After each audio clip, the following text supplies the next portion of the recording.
They argued on the plate. He said, no, that's mine. So they sharing it. Thank you. Once again, and every week. Bon appetit. Good as hell, man. Called support right there, Bon brother appetit. Lee. To the bone, it was good. Bad to the bone. Bad to the bone. Good to the bone. That's good thing. Come on, get your chicken. That's it. Yeah, come get the chicken.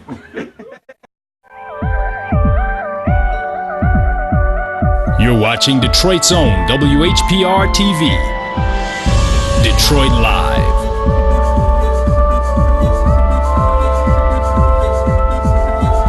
Hi, this is Billy E. Jones, Talk Beat Jones. You can watch me 24 hours a day, 7 days a week on WHPR TV 33 Now app. Download our free app at WHPR TV Now. Sundays, 8:30 a.m. Eastern. This is the Talk Beat Jones, and I am Billy Jones. I want to invite you to listen, to watch, and to participate every Sunday from 9 to 10 a.m. That's right, from 9 to 10 a.m. That's the Talk Beat Jones, and I am Dr. Talk. Make sure you tune in every Sunday from 9 to 10 a.m. That's Talk Beat Jones. Remember, tell your friends. Talk Beat Jones, we're now on Sundays from 9 to 10 a.m. WHPR TV is now on Channel 90. Check out all of your favorite morning talk shows on Comcast Channel 90 every day from 7 a.m. to 12 noon, and watch us anytime, day or night, on all of your favorite devices. Download the WHPR TV Now app and take us with you wherever you go. WHPR TV is now on Comcast Channel 90 every day from 7 a.m. till noon. WHPR TV, a Watkins Broadcasting Company. Has age finally caught up with you? Do you have high blood pressure, diabetes, or kidney disease? Well, look and feel younger today. We discovered a new product that promotes appearance and joint issues by the way of collagen, HA, and other super ingredients, without injections. This product will significantly improve joint mobility, help with high blood pressure, kidney disease, and diabetes. It'll also help your skin as well. Call us now at 706-319-0255 or 313-885-4321. You wouldn't have to go anywhere because this is the Talk Beat Jones, and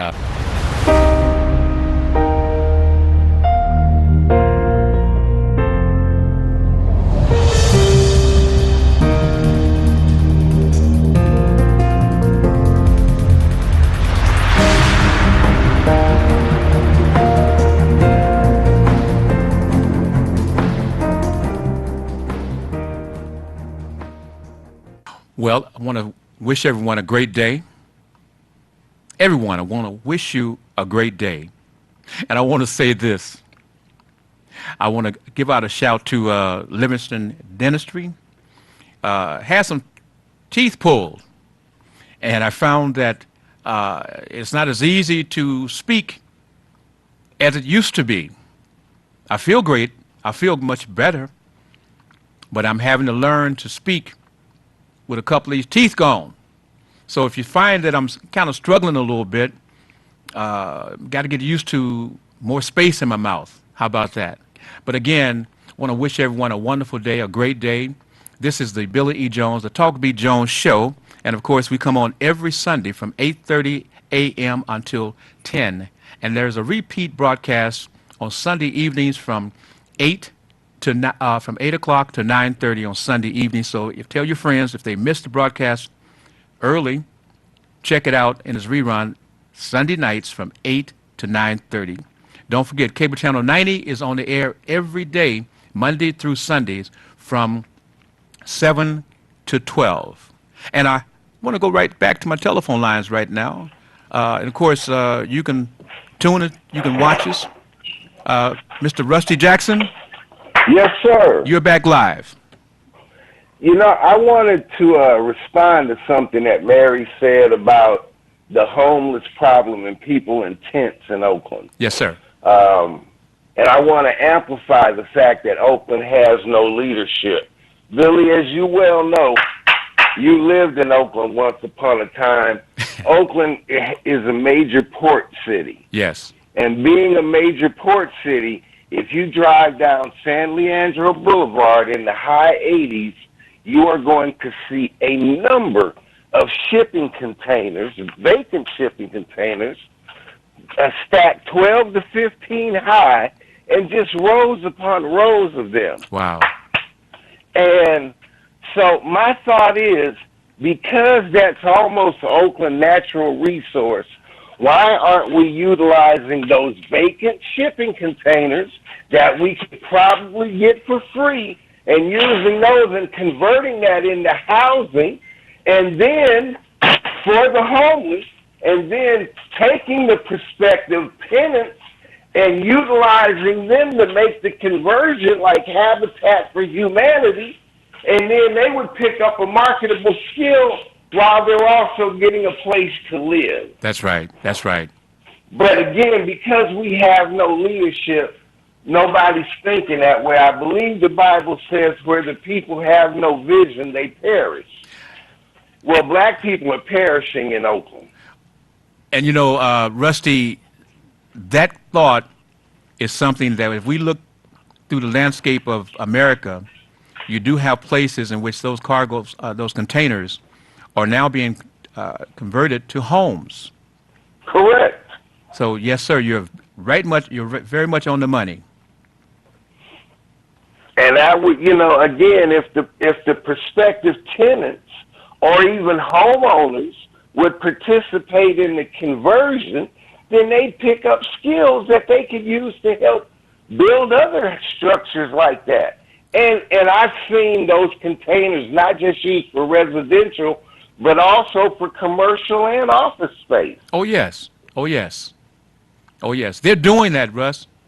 I mean, it's like this that idea of these containers just sitting there when they can be utilized for the ability for human beings to be able to have a housing.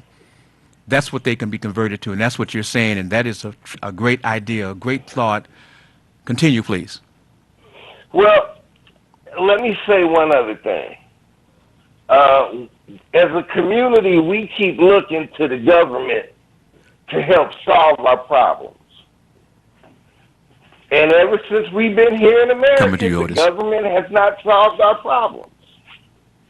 So when is it that we as a race are going to come together and support each other? And specifically, what I mean is the biggest vehicle in our community that money flows through, yes, is the black church. Okay. When are the pastors going to work together collectively and use the collective revenue that flows through their churches to buy the businesses in the communities that they serve, to build housing, to buy housing, instead of each pastor having his own little congregation? And that's all I'm concerned about. I don't want to work with Pastor Joe because, you know, he may end up stealing some of my congregants.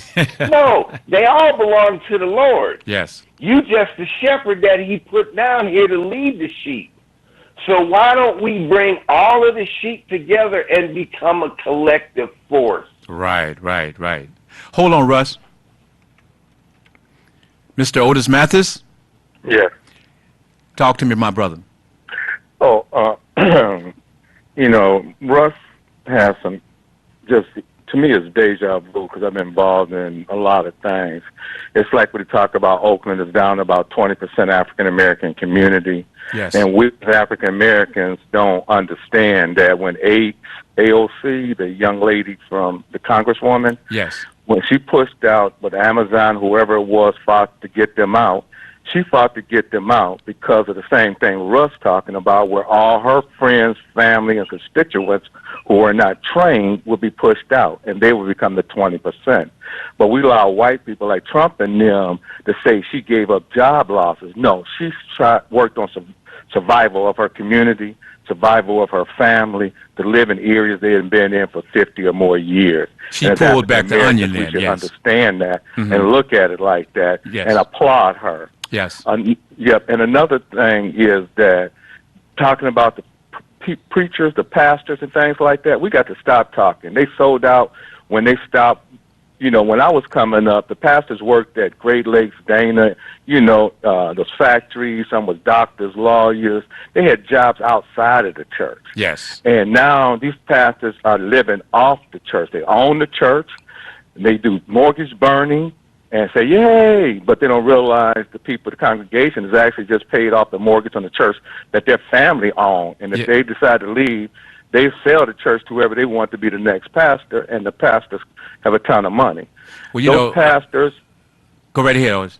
Okay, the pastors that we're talking about pretty much is, not all, but pretty much is that those congregations just get up and walk out and think they are the message of God saving them.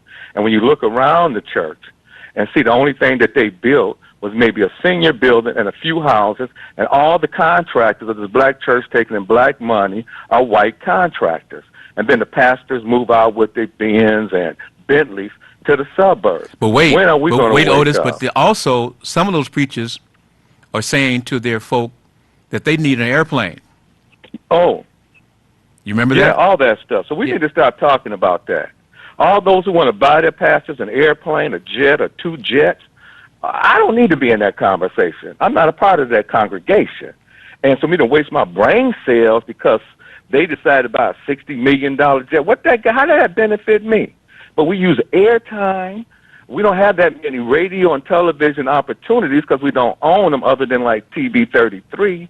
And so we waste airtime on stuff that white folks are talking about. So-and-so got a $60 million airplane. His congregation. Don't waste my time on that. Yes. Waste my time on here like an African town. How do we develop? How do we understand how the funding is given? Because the thing about it is we have to pull together. And I'm going to give you a simple example. In African town of southwest Detroit, Corktown is at one end of southwest Detroit. On the other side of the Rouge River, the largest African-American community in the Southwest, and we had never been the majority, is on the other end. Here, we cut the grass next to a vacant lot that the city or land bank owns. Over there, they tell them, if we cut the grass in Corktown, Hubbard Farms, Hubbard Rashad, Bagley, Springwell Village, Mexican Town, those white nonprofits, then you pay us because you have violated the environmental laws. Here, we like neatness. I say we should be telling them, if we cut it, you pay us. But they go, it's next to my house. But as long as you do that, but when you die, you know what happened? Or you leave, the next person, even if it's a relative, come into your house, they ain't cutting that grass. Now we got that eyesore sticking straight up, and no one taught them how they can make money. I show the kids how to make money off the grass. Okay. Otis, would you take one moment, because I do have Mr. Rusty Jackson and Mary Buggs, and they are both residents of Oakland, California. Oh, okay. I'm not sure if Rusty is still living in Oakland, but to help us understand, we know we had a councilwoman, Joanne Watson, that was proposing having a portion of downtown, was it downtown Oakland? I mean, downtown Oakland, downtown Detroit, downtown Detroit, to be named African Town, and the citizens, the people, the political folks said no. Yes, there was, and I was involved, like, doing the leg work with that group. And they wanted to turn Harmony Park, if people across the country not familiar with downtown Detroit. Yes. There's a spot that off of Grand River, where Grand River comes into downtown Detroit, and they wanted to name that African Town. What happened was Joe and Kwame Kenyatta, rest his soul, because they're doing a memorial for him coming up soon, I think. Yes. So the Latino, the Asian community, the Polish community, and Arabic community, all of them got places inside the city of Detroit that's identified, and some of them got signs up of their ethnic heritage. So when the African-American community said, we need something that says African-American town or African-American this, they came downtown to the council, and the 9 council members, one white, Sheila Cocker, I always say, when you vote for that white person, you think they love you, like the Charter Commission, they turn on you. They just use you to get in. They'll take years. They turned against even marry a black Kwame man, huh? And Joanne voted for it. Hey, Otis. And the other 7 council members voted against it. Hey, Otis. Yes. sometimes they will even marry a black man to give them that step up, huh? That's true. And we as African Americans don't get it. And we allow people to come in and we support them. You know, there was in the days that you didn't think like that because Mary Mahaffey was a different type of white Jewish female. Wow, who fought for the people. Yes. And nowadays we got white and we got black folks that can't get jobs unless they work for Dan Gilbert with their degree. And so they'll sell you out. And like I say, they try to figure out how to buy their mama a house, but they don't care about your mama living in a house. Okay. They'll sell you out. Hold on, Otis. Thank you. I'm going to come back to you now, okay? Mary, Bugs? Yes, I'm still here. Can you speak up a little bit? I'm still here. Oh, okay. I can hear you now. What I was talking about is the idea we have to have some solutions. And sometimes the church is not the solution. I believe in God. I'm not a zealot, you know, pretending like I'm just that. You know, go to church on Sunday and don't do anything the rest of the week. I can understand where Otis is coming from. He's right on, you know. Yes. How many preachers, black preachers, went up there to see Trump? How many was it? Was and it? The disgrace was the daughter of Martin Luther King. She is a disgrace. Sitting up there, how much of a donation did they get? I would like to know that. Martin Luther King's daughter sitting up there saying, Trump is not a racist. He's trying to help the people. Wait a minute, Mary. I need you to repeat something because I missed this, and I missed this particular conversation. So would you help us be brought abreast? You saying this is Martin Luther King, Dr. Martin Luther King's daughter? That's right. Okay, now she met They with went Trump. up there to the White House Okay. for a photo op, I guess, with Okay. Trump. And she's coming out and saying, I guess she was representing everybody else, saying that Trump is not a racist. What did Dr. Martin Luther King die for? What did he die for, my God? Does this woman have any kind of common sense? Go ahead, Billy, before I lose it here. Oh, okay. Well, let me do this. Mr. Jackson, Rusty, Yes, sir. talk to us. I want to, with love, correct Mary. That wasn't Dr. King's daughter. That was his niece. The niece? That was his brother's daughter, Okay. A.D. King. And yes, she was there with some other black ministers to meet with Trump so that they had a photo op so somebody could come out and say that that Trump was not a racist or is not a racist. Okay, but my father has always taught me if one walks like a duck, talks like a duck, and is seen in the company of ducks, you can assume. So if you talk racist, if you act racist, if you do racist things, one can only assume.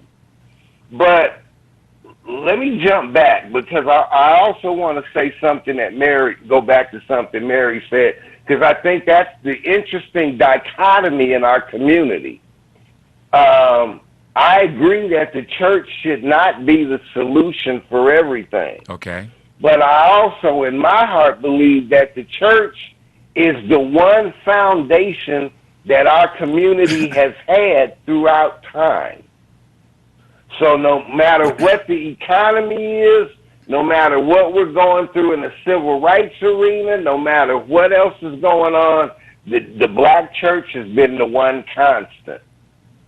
And one of the reasons that we do not come together collectively is because we have been brainwashed to not come together collectively. Yes. This magical panacea called integration really hurt us in a lot of ways. Because when we were segregated, Yes. on a per capita basis, there were more black millionaires. Okay. Because you had to do business with black people. Yes. Yes. You could go to Aunt Sarah and get credit or barter, and maybe you gave her some apples and vegetables out of your garden, and she gave you what she needed out of her, what you needed out of her store. And Rusty, we've never been able to do that with Mr. Safeway. And Rusty, in Malvern, Arkansas, as young boys, people talking about jobs and what, as young boys, the fruits and the berries that was growing wild out there, we could take our cans and go out and pick all these different berries and fruit, and would be able to go door to door, and family members or people that was there, the residents, would buy our goods. So we always had a way to make some money. Not a whole lot of money, but we always had a way to make some money, so because we were living in a black society. Go right here, sir. Well, again, it's a thing where a lot of times, we perceive progress, and it's not really progress. It's only the facade of progress, and we take our foot off the gas pedal. Mm-hmm. Okay, if anybody has been paying attention, the election of Obama should have proved one thing to everybody. America suffers from a wart. And when you see a wart, what you see on the surface, that's the ugly part. But the infected part is what's below the surface. And that's what you got to clean up and cure in order for the wart to go away. Okay. So here's a thought that I would leave with people today. If you go to the hospital and you need a transfusion, are you going to say, did that blood come from a black man? Did it come from a Muslim? Did it come from an Arab? Did it come from an Italian? Did it come from a Jew? Or you just want your type blood that's clean? Good question. And, there are still some folks who have those type of racist tendencies or thoughts. And we can't help them. We can't help them. Hold on, I'm Russ. not saying, go ahead. No, you go ahead and finish your thought. I'm not saying give up on them, but I'm saying you can't help someone that doesn't want to be helped. Okay. And so maybe it's time that we start turning to each other and not on each other, and let's have some real gut level discussion. Sounds good. Hold on, Russ.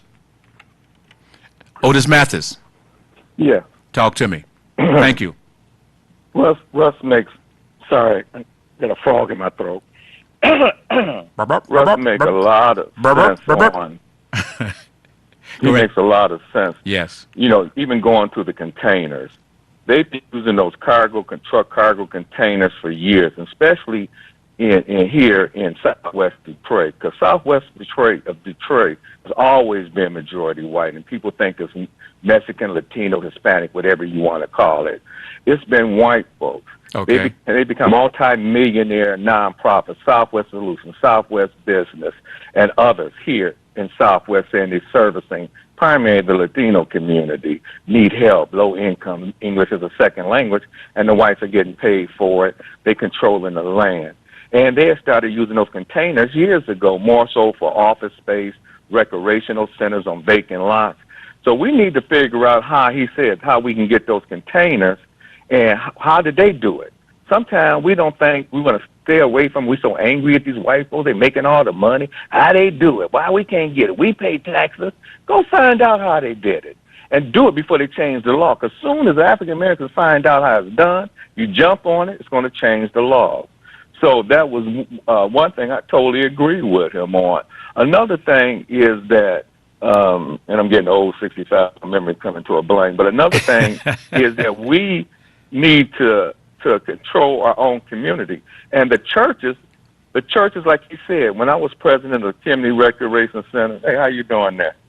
Sorry, I'm sitting on the front porch. And when the churches, when I was president of the Chimney Recreation Center Advisory Board, rather, for my community, and try to get the churches to come out and to participate and bring their congregation, he was right. That was a fear, except for Reverend Barlow, Reverend Beard, Reverend Thomas. Others were scared you're going to steal their sheep. You're going to steal their flock. And what that got to do with your sheep and flock live in this community, in African town, but you don't want to have them come out and support, mentor to children with other churches, because like the brother said, they scared you're going to steal my sheep. But they getting paid from the church. He's right. And the churches are doing it. They've been the consistent in African-American communities. But you look up, the congregation is dwindling, and most of them are females who now, some don't allow them to be the pastor, but they control the church as the females are taking over. The males are disappearing, and young folks are disappearing. So the church, we can't go down the drain with that church.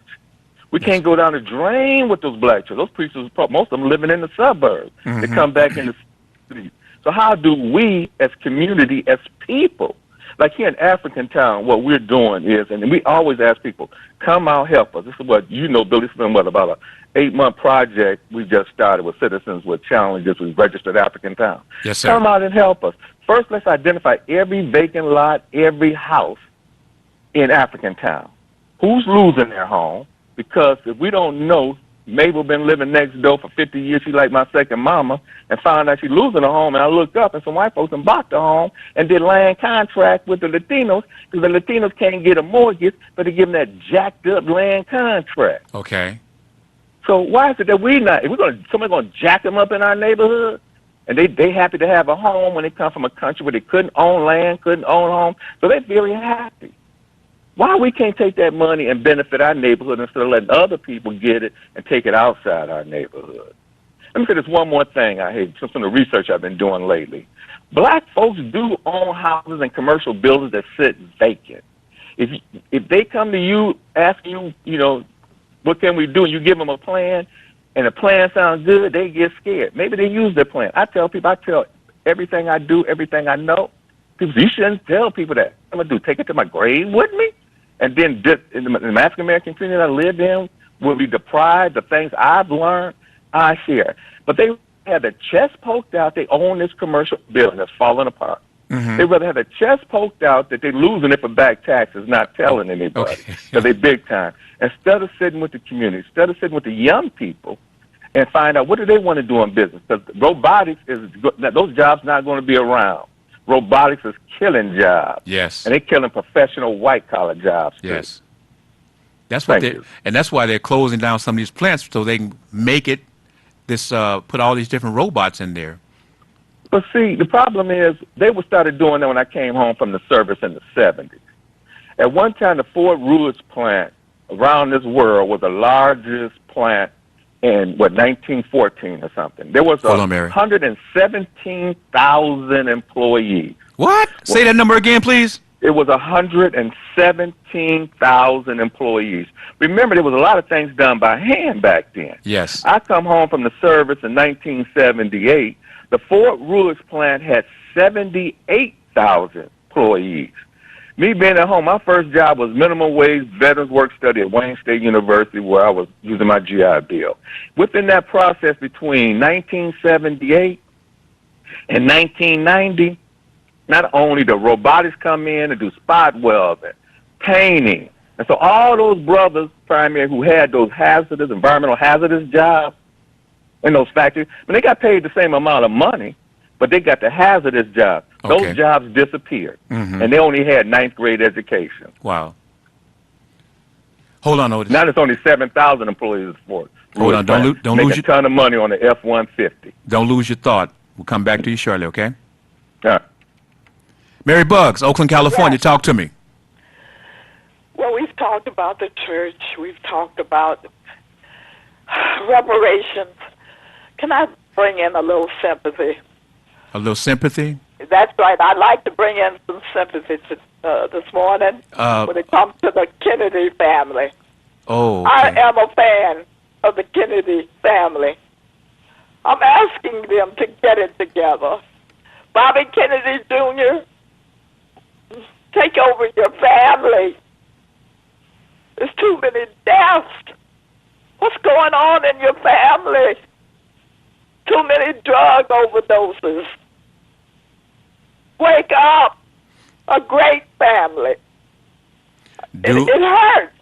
Yes. It hurt me when JFK was shot. And I haven't forgotten it. And my condolences to those people in Texas, Gilroy. All this gun shooting. You can't go anywhere now. And in that situation there was 20 folks shot, so many dozens that was injured, and they took the guy alive? No. He committed suicide. Are you talking about in El Paso, Texas? That's what I'm talking about Gilroy. Gilroy. You talking about the Garlic Festival? Yeah. Yeah, he's still alive. Okay, that's the Garlic Festival. Also, the guy and I just threw a monkey wrench because I said 20 shot dead in El Paso, Texas, and so many injured, so many dozens injured, and they took one of the people alive. And I just don't understand how a black guy can turn around and tell you, I can't breathe, and they want to kill him. You talk and you reach for your information, and they shoot you. Yeah. I mean, you walking away with your hands up, walking away from the officer with your hands up, and the officer shoots you. I mean, what is it that these folks can get away with these type of killings, and they can be taken alive? But go right ahead. You're scared. How about that? But you were speaking about the Kennedys, and I know you're talking in reference to the granddaughter. Right up. And I don't know, have they determined what caused her death yet? Overdose. Overdose. Wow. Wow. And then, David, he was found, what was that, in Brooklyn or somewhere in the black community? No, Harlem. On a doorstep. David Kennedy. Wow. Robert Kennedy's son. Was that another overdose? Overdose. Mm. It hurts. They're a great family. But I want them to come together. As one. Will you continue with that forget thought? Politics, forget everything. And send them prayer. And I ask for the prayers of the people who get shot. And to you Republicans up there in the Senate, you have that gun bill, pass it. It's time to pass it. Mm. Stop waiting around. There's too many deaths behind guns. Now, I'm not saying take guns away from everybody. That's not me. I'm trying to say, let's use common sense, folks. You can't hand a gun to everybody. Because everybody is not right in the head. Hold on just a moment, okay? Mr. Rusty Jackson, Oakland, California, talk to me. Yes, sir. Well, let me say something to what Mary just said, because she's bowling down my alley. I truly believe that common sense is no longer commonplace. So we need a revival around common sense. Secondly, I share her pain in terms of what's going on with all these murders. Yes. And something needs to be done. But let me give you an interesting take on this. Within the last 6 months, there was a shooting up in Denver, I think it was, and it was a little Mexican kid that ran at the shooter that got killed and saved the rest of his classmates, who were predominantly white. I have not heard one damn thing from the president saluting this young Latino child who gave up his life to save everybody else. He ran to try to tackle that shooter, is that correct? Yes. I remember, yes. I have not heard one damn thing from the president about those 2 dead bodies that we saw down in Texas trying to cross the border, and one of those was a child.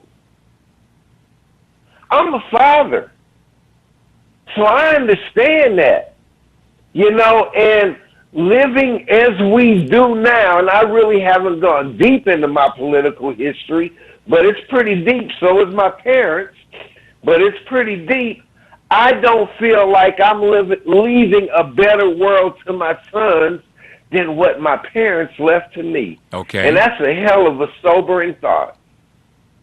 Well, I want to say this and just interrupt you for a moment, Rusty, because I want you to join us on Sundays because, again, there is so much depth to you that every week, just like Mary Bugs, I want to hear from you guys. I want the family to hear folks speaking and talking and able to articulate situations, able to go from one conversation to the other conversation within your own conversations with each other, etc., that the world can listen to, that even my folks here out of the Detroit Highland Park can listen. Because, see, this is constructive conversation that we're doing on Billy Jones' Talk Be Jones show. That's what we're doing. That's what we have built with TV 33, WHPS, WHPR as well. So please continue. Billy, it's time to use your platform for right-thinking black folks in Oakland and right-thinking black folks in Detroit to start to have a conversation about the similar problems that we're dealing with, and whatever successes we've had in one community, let's share it with the other communities so that maybe success can be replicated over there. That's right. And also it helps us to look at what has happened to Oakland. It can and would happen and has happened in Detroit. That property, the West Oakland, remember how West Oakland used to be the joke because it was the ghetto? And all those big mansions, I didn't realize there was mansions there. Yeah. And white folks, what did they do? They moved back in and made and built up all those nice mansions again. Now West Oakland is prime property. Is that right? Yes, sir. One of the most exclusive parts of Oakland. That was a time you didn't want to say I'm from West Oakland. Man, you didn't listen. You didn't want to ride through West Oakland, let alone live there. Mm-hmm. Hold on a minute, Russ. Otis Mathis. Yeah. Talk to me, bro. Yeah, and when you're talking about that of West Oakland, now the difference is here in Detroit, you hear people talk about gentrification in downtown Detroit, yes, surrounding downtown.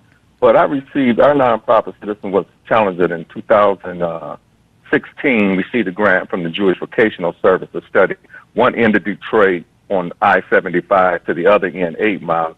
I live at the extreme end, if you're going to Chicago or Ohio. I'm talking about community first. And then on 8 Mile, you're going to Port Huron and things like that. And so whites with money was moving and renovating and kicking out the homeless in downtown Detroit. But people don't realize, doing that study in 2016, whites are moving into the edge of Detroit, coming out of Grosse Pointe, Warren, Hazel Park. For us on this end, it's Lincoln Park, Melvindale, Dearborn, Southgate, and moving into the edge of the black community of the city of Detroit. So what he's talking about, those mansions in Oakland, nobody wanted to live there. Yes. Now it's starting to change, and we need to be a part because they got us focused on downtown Detroit. But we start looking around, and this is what we say.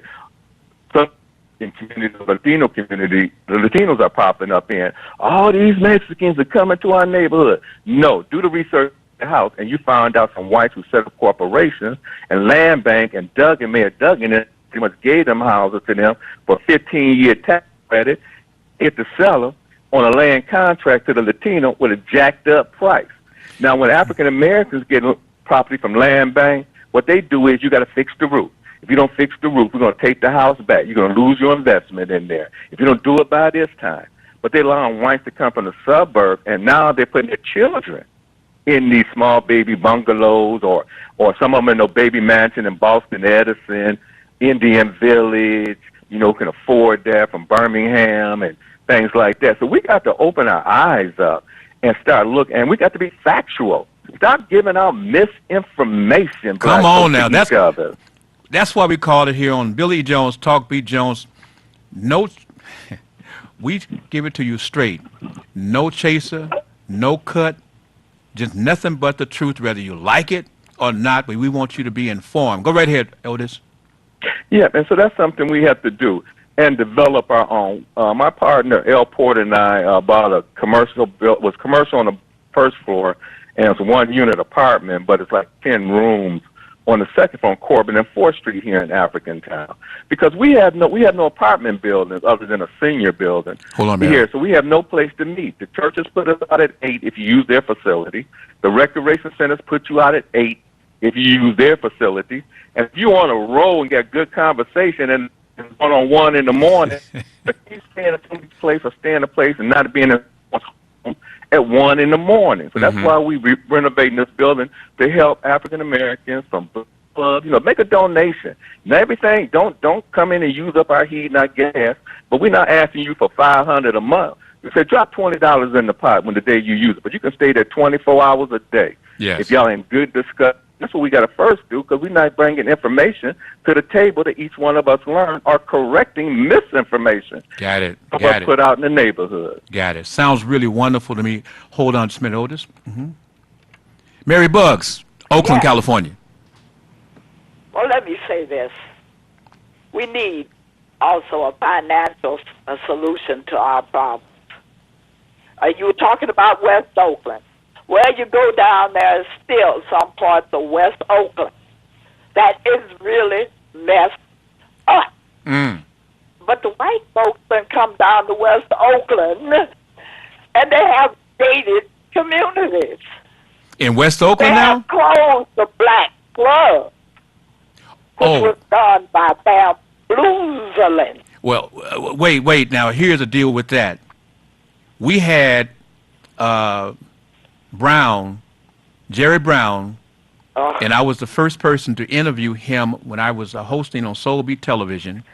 Yes. Jerry Brown told the citizens of Oakland if they wanted him to run for mayor, and he had bought that radio station, he was already, looking to run for mayor. He was, because he's loved by all the black folks for whatever the reason, maybe it was his daddy, but they had to change the law. The law, so that as Rusty was speaking, the city manager was running the city, but Jerry Brown said you have to change that and make it so that the mayor is the man in charge. And of course, that's what they did. He ran for mayor, he won, and then you had all of those black clubs. You had those young white boys and women coming into those clubs and telling them they had to shut down because of this, because of that, et cetera, et cetera. You had all of those meetings that was held on television. You had all of our wonderful, dignified black folks that was making understanding of how to help the community operate. You had white folks coming on those television shows that was the meetings and telling those black folks that we respected because we grew up under their care, and had them and was telling them this is your last meeting, just like that. This is your last meeting. People that we respected and were older elders, and they walked in was telling them that you're gone. This is it. We're going to put our people in here. And this was under under Mayor Brown, y'all. Go right ahead, please. And also, Nancy Nadell. I'm going to put names out there. Who is that? Nancy Nadell. One of the city councilwomen. Married to a black man. Front door. And everybody thought she was so wonderful. Well, she was behind those white people coming in and the gated communities and stuff. And they're running West Oakland now. If it's up to them, every black person down there in West Oakland wouldn't exist. And Mary... That's what's going on in Oakland, California. A whole lot of bamboozling. Black people had beautiful Victorian homes. Yes. And they were bamboozled. Higher rents, higher mortgages. That's how they bamboozle you. And got you out of there by putting you on Section 8 housing and got you out of the city. Hold on just a moment, okay? Mr. Rusty Jackson. Yes, sir. Talk to me. You know, Otis said something that resonated with me when he talked about the different communities within Detroit being designated as a certain ethnic community. Well, the same thing exists in Oakland. You got Chinatown, you got Koreatown, you got Rockridge, which is the white area. You got what Jingletown is where what they call it for the Latinos. But hey, and Rusty, then you got the deep. Rusty, let me ask you this question. Maybe Yes. you can tell us something. In Oakland, downtown, you've got that Koreatown, Japantown, or Chinatown. Would you explain all of that section of town that is controlled and basically the only folks who basically was living there, live there, businesses, etc. there, is the Korean or Japanese or Chinese? Would you explain how much territory they own in Oakland? Well, that base for Chinatown was in downtown near the police department, and it covered a good 10 or 12 square city blocks where it was very heavily concentrated with Chinese and Asian-owned businesses, restaurants, retail establishments, as well as housing. Then it started to go north towards the old Sears building, where Jerry Brown owned a condominium, if not the entire building, but I know a condominium. Yes. And that part of town became Koreatown. Yes. And then historically, San Antonio area coming back towards Fruitvale has been the Latino part of town. And then, you know, deep East Oakland and West Oakland were the black parts of town. Right, right. However, West Oakland is not too many blacks there anymore. And in deep East Oakland, we're being moved out of there in record numbers. So there is no identifiable part of town that's designated for black folks. We have had that discussion. That's why it resonated when Otis was talking about it. Mm-hmm. We have had that discussion in Oakland, but there really hasn't been any progress made. So I'm interested after we finish today in talking to Otis to find out what progress they've made, what success they've had, what obstacles they've encountered, and maybe we can do that in Oakland, and maybe we collaborate to make it work in both cities. Well, you know, you spoke about West Oakland. I went to McClymonds High School, West Okay. Oakland, and of course, during that particular time, McClymonds High School was at least 95% black. Of course, we produced all these superstars and great Bill Russell, etc. But you're saying now that the population there is... I come home to Oakland. I've been in Detroit since 2004. From 2007 up until this year, I've gone home every year. And I've come back. This is my home. I love Detroit. And I tell the folks in Detroit, I do not recognize Oakland. I don't feel comfortable in Oakland anymore. I don't feel comfortable because I'm looking around and I don't see my people. That's what I love about Detroit. Oakland has lost its soul. Yes. But I would challenge you, the next time you come home, come to downtown Oakland near City Hall at lunchtime. And then come back at 5 o'clock when people are getting off work. Okay. And it's going to be a revelation that you're going to be like, oh my God, where are we? Yes. Yes. Billy, there's only one African American department head in the city of Oakland now. Wow. And that's Park and Recreation. Now, I've heard that the city administrator is a black female. I've never met her, but let me say this. If we have a black female as a city administrator and African American businesses are getting less than 5% of any development that's going on in Oakland utilizing public dollars, that city administrator is not that effective. Wow. Hold on, Russ. Otis? Yeah, Russ was reading my mind. I was thinking about how to get together, and when he brought that up. Wait. You need to restart your conversation over again. You broke up a little bit then, but just repeat yourself, please. Okay, Russ was reading my mind. Is that a little better? Yes, sir. Okay, about how can we all get together. What I've done here in African Town, in the home that I've owned and raised my family in for 41 years, and now about 8 months ago, we bought a house in Texas near our oldest daughter, and our well, she got the most grandkids, her and her husband. It's turned us into a meeting place in African Town, the house. Okay. And I have a degree in hotel, restaurant, culinary art. That's my second. That's my fun degree, and I love cooking. I want to do it as a job. I like to invite Russ and the young lady through our nonprofit, Citizens with Challenges, and we will pick up all expenses to come to Detroit. Now, you may have to stay in my house because I'm not doing no hotels for y'all. Okay. But you may have to stay here and sit on the porch with me and watch my neighbors and holler at them. But invite a few other people here in Detroit, like some of the charter commissioners people in the city of Detroit don't realize how important we're doing this charter that's going to be on the ballot at least in 2020. How important, and some of the things y'all saying that has happened to y'all or is happening to y'all is the same thing that's happening or happening to us. And that bingo! Wait, Otis. Yes. Bingo! This is what I have been trying to explain for many, many, many years.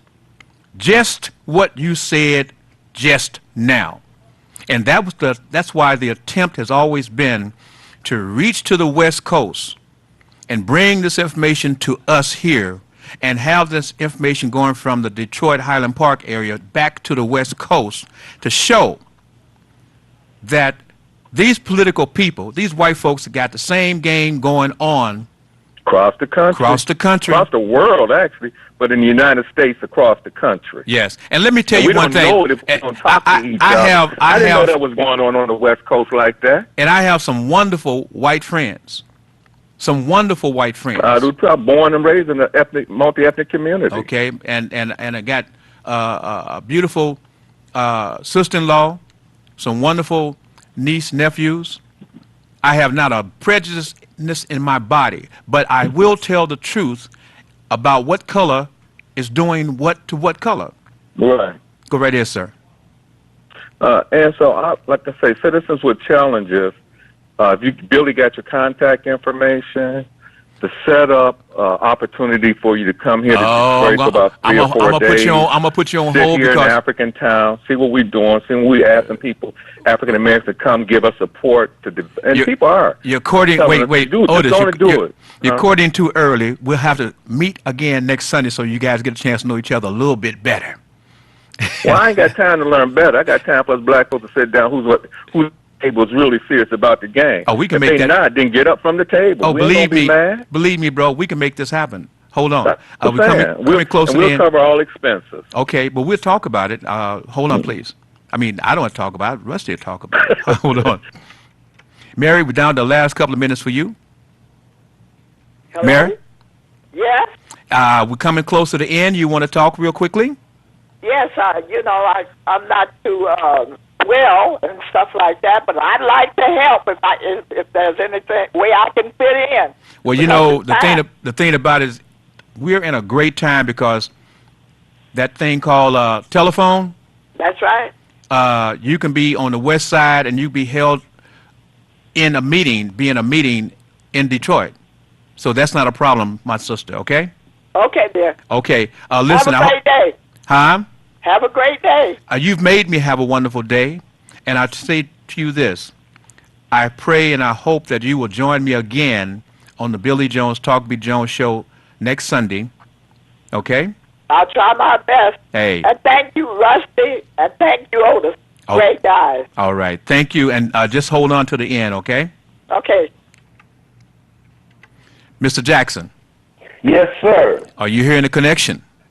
I tell Otis I'm down. I got a couple of people that I want to recommend. One, definitely Michael Hudson, who's a computer expert, but more importantly, he's a community economic development guru. So he's well versed on starting, community economic development corporations to do some of the things that Otis wants to talk about, because that's what we're working on here in Oakland. And again, I believe that the more we get together and share successes, failures, obstacles, the better it can be for everybody. Real quick, Otis, secondly, Rusty, since we're running down, I want to do this. I'm not sure if Otis was able to hear who you are in the beginning of the program, so would you revisit who Rusty Jackson is and your background and such? I got a background in professional baseball. I played for the Oakland Athletics in the minor leagues. I was a presidential fellow under Jimmy Carter. I was the chief of staff to Mayor Wilson, the first black mayor of Oakland. I've been a special assistant to Coretta Scott King. I've been the chief deputy tax collector for Alameda County. I worked in the Twin Towers for Morgan Stanley. I've hosted and produced my own television show. And for the last 30 years, I've produced concerts and festivals. Oh, and I forgot one thing. The Olympic Committee that was celebrating and honoring, at that time, the world's fastest human, Jimmy Hines of McClymonds High School. We performed, Billy Jones and the Jones-Sizers, we performed at that banquet, and you filmed it. That's correct. So I want folks to know that when I have told you about the background that I possess and the things I've done, I don't have to lie. It's unreal to some people because I'm not a native Detroiter. But when I've spoken about me, but I'm a Detroit person now, I cut and bleed Detroit. I loved my Oakland, but I cut and bleed Detroit now. Nothing wrong with that. But if I can help Oakland, if I can help Detroit and other cities, then that's my goal. And that's what we're doing because, hold on just a minute, 'cause I want to let Otis respond to what he just heard about you. Hold on, please. Okay. Mr. Otis Mathis. Yes. Did you hear what my man said? Yeah, I heard him. I turned you on my internet, and I heard him in the beginning, his impressive background. Okay. But I want to say this to Mary. Mary, this technology, I'm learning, I'll be 65, and I'm working on my 5th college degree at Wayne State for urban studies.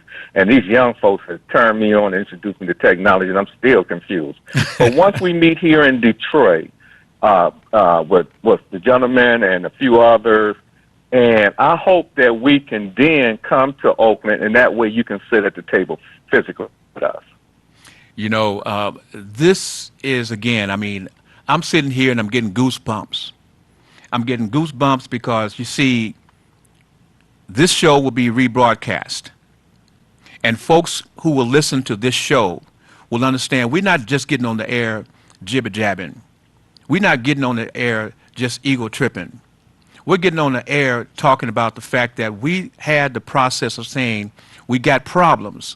We don't need everybody telling us about more of the problems. We need people coming in talking about here's the problems and here's how we as a people can come up with the solutions. That's what I'm about. That's why I told folks before, and I'm going to say it again. When people say, Billy, you're not getting a lot of telephone calls, I want you to understand, I personally ask folks over the air not to call me just because you're used to calling folks and arguing and fussing and fighting, and I don't play that. So I'll tell you straight up, don't call me. I have other folks who are positive, who know how to go back and forward with something to say that can help us come to a solution. That's what the Billy Jones, Talk Be Jones is about, and this is what you're seeing established today. That's what it's about. Can I ask you a question? Yes, sir. What is the Billy Jones jibber jab or whatever that was? What is that? What I said was jibber jab is when you're just is when you're just talking stuff. You don't have you're just talking to hear yourself talk. You want to argue. You want to say something that doesn't really have any base to it. I'm talking about in Oakland, and the brother filmed you. What is that? What do you call it, jibber jab? No. That was the Jim Hines was the fastest man in the world, and they was doing a banquet for him. And my dance group, Billy Jones Assizes, we danced, and he filmed it.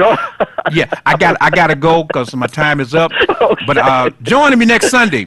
I'll call you and I'll get the information for you too and everything. Okay. All right, so you will take care of the connections for all of us? Yeah, we'll talk. Mary got to go. Russ got to go. We'll talk, okay? Okay. Okay, brother. Thank you. Bye now. All right. All right. Family, you've been listening to the Billy E. Jones Talk Be Jones show. Remember, we're on the air every Sunday from 8:30 to 10. Look for us. We'll be here. Love you. Bye now. Have a great day.